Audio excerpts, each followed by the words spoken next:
ഫിനാലയുടെ task നടക്കുന്ന സമയത്ത് ഇന്ന് അവിടെ അഞ്ചാമത്തെ ടാസ്ക് അവിടെ ബാലൻസ് ചെയ്തുകൊണ്ട് കട്ടകൾ പിടിച്ചു നിൽക്കുന്ന ടാസ്കിന്റെ സമയത്ത് അവിടെ ജിൻഡോ നിൽക്കുമ്പോൾ അവിടെ നന്ദന കിടന്നിട്ട് ഭയങ്കരമായിട്ട് പറയുന്നുണ്ടായിരുന്നു, ജിൻഡോ ചേട്ടൻ്റെ കൈ മടങ്ങുന്നു, ജിൻഡോ ചേട്ടൻ്റെ വിരലുകൾ അത് മെവിക്കുന്നു, ജിൻഡോ ചേട്ടൻ കൈ നേരെയൊക്കെ എന്ന് നന്ദന ഒരുപാട് തവണ വിളിച്ചു പറഞ്ഞിരുന്നു.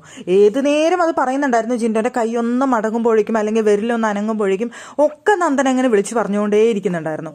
അപ്പോൾ ആ ഗെയിം കഴിഞ്ഞതിന് ശേഷം അവിടെ ജിൻഡോ ചോദിക്കുന്നുണ്ടായിരുന്നു, നിനക്ക് എൻ്റെ അടുത്ത് വല്ല വൈരാഗ്യവും ഉണ്ടോ, നീ എന്താ അർജുൻ്റെ കൈ അനങ്ങുന്നത് നിങ്ങൾ കണ്ടില്ല ആരും എന്നൊക്കെ ചോദിക്കുന്നുണ്ടായിരുന്നു. അതിനുശേഷം ജിൻഡോ ഈ ടോപ്പിക്കിനെ കുറിച്ച് അവിടെ നന്ദനയുടെ ആംഗ്ലമാരാണ് എന്ന് പറഞ്ഞ് നടക്കുന്ന സായിയുടെ അടുത്തും സിജോയുടെ അടുത്തും പറയുന്നുണ്ട്.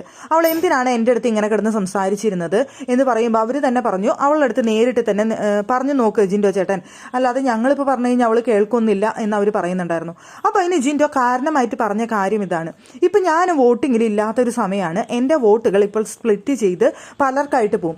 എനിക്കിഷ്ടപ്പെട്ട ഇവിടെ പോകുന്നത് അഭിഷേകിനും ഋഷിക്കും നന്ദനയും ആയിരിക്കും എന്നാണ് ഞാൻ കരുതുന്നത്. എൻ്റെ വോട്ടുകൾ ഇവർക്ക് 3 പേർക്കായിരിക്കും സ്പ്ലിറ്റ് ചെയ്ത് പോകുന്നത്. അപ്പം അങ്ങനെയുള്ള സമയത്ത് എന്നെ എതിർത്ത് അവൾ ഇങ്ങനെ സംസാരിച്ചു കഴിഞ്ഞാൽ അവൾക്ക് കിട്ടുന്ന എൻ്റെ ഫാൻസിൻ്റെ വോട്ട് ഇല്ലാതാവും. അവൾ എന്തിനാണ് ഇങ്ങനെ ചെയ്യുന്നത് എന്നാണ് ജിൻഡോ പറയുന്നത്.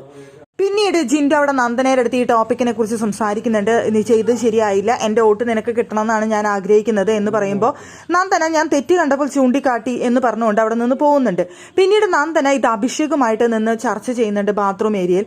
അപ്പോൾ നന്ദന പറയുന്നുണ്ട്, എനിക്ക് ആരുടെയും വോട്ട് വേണ്ട, പ്രേക്ഷകർക്ക് എന്നെ വേണ്ട എന്നുണ്ടെങ്കിൽ പറഞ്ഞു വിട്ടോട്ടെ, ഞാൻ അവിടെ തെറ്റ് കണ്ടപ്പോൾ ശരിയല്ല എന്ന് കണ്ടപ്പോഴാണ് ചൂണ്ടിക്കാണിക്കാനായിട്ട് നിന്നിട്ടുള്ളത്, അല്ലാതെ ജിൻഡോ ചേട്ടനെ ഞാൻ ടാർഗറ്റ് ചെയ്തിട്ടൊന്നുമില്ല, അല്ലാതെ ഞാൻ മനഃപൂർവ്വം പറഞ്ഞതൊന്നല്ല, തെറ്റ് കണ്ടു ഞാൻ പറഞ്ഞു, എനിക്ക് അത്രയേ ഉള്ളൂ, അല്ലാതെ എനിക്ക് ഇപ്പോൾ ജിൻഡോ ചേട്ടൻ്റെ വോട്ട് കിട്ടണമെന്ന് വിചാരിച്ചിട്ട് പറയാതിരിക്കാനൊന്നും എനിക്ക് പറ്റില്ല എന്നൊക്കെ നിന്ന് പറയുന്നുണ്ടായിരുന്നു നന്ദന. എന്തായാലും ജിൻഡോയ്ക്ക് അത് ഭയങ്കരമായിട്ട് ഹേർട്ട് ചെയ്തിട്ടുണ്ട്. നന്ദന ജിൻഡോയെ ടാർഗറ്റ് ചെയ്തിട്ട് സംസാരിക്കുന്നു അല്ലെങ്കിൽ പറയുന്ന പോലെയാണ് ജിൻഡോയ്ക്ക് അത് ഫീൽ ചെയ്തത്.